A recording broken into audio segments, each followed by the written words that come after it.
Достар, бұл ешқандай мазақтауды емес. Мен сіздерге айтқым келіп отқаны. Бұл достар, мен бұны интернеттен тауып алдым, білмеймін. Достар, Алла шипа беруін тілеймін. Достар, өздеріңіз көріп тұрғандарыңыздай мынандай баланың қолын Free Fire'ды ойнап отыр, жақсы ойнайды достар. Оның енді бұл мазақтау алды емес, айтайын сіздерге. Бұл адамның қолы жоқ, білесіздер ма? Өздеріңіз көріп тұрғандарыңыздай достар, өте обидно достар. Мынандай қолмен деген ойнау деген қиын ғой, жігіттер. Достар, мына іште соны көргеннен кейін жылағым келіп кетті ғой, жігіттер. Ойлаңыздаршы, осыны көргеннен кейін жаман жылағым келіп кетті. Осыны достар тауып алдым. Көріп тұрғандарыңыздар, былайынша Free Fire жақсы ойнайды. Оның бір қолы жоқ екен.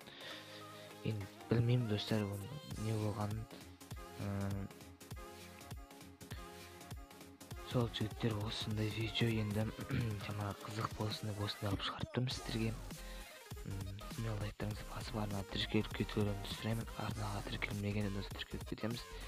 Достар, ойлаңдаршы, бұндай бала қалай Free Fire'ды ойнап отыр. Қараңдар, қолын қарап отырсаңдаршы, жігіттер. Free Fire'ды көрініп тұрса жақсы ойнайтын, атқарып. Жігіттер өте жақсы ойнайды. Қазір көріп жігіттер, өте жаман жосық. Жігіттер, сіздерге айтқаным, бұның бәрі мазақтау емес, алдын ала көріп тұрғандарыңыздай достар. Енді білмеймін ғой достар, енді Алланың жаратқаны достар, енді көріп тұрғандарыңыздай достар. Осындай видео көп лайк болса, келесі достар тағдырына шығаратын боламыз. Мен лайк басып арнаға тіркеліп кетулеріңізді сұраймын. Ал достар, біз осындай видео аяқтаймыз. Ал достар, көрісеміз.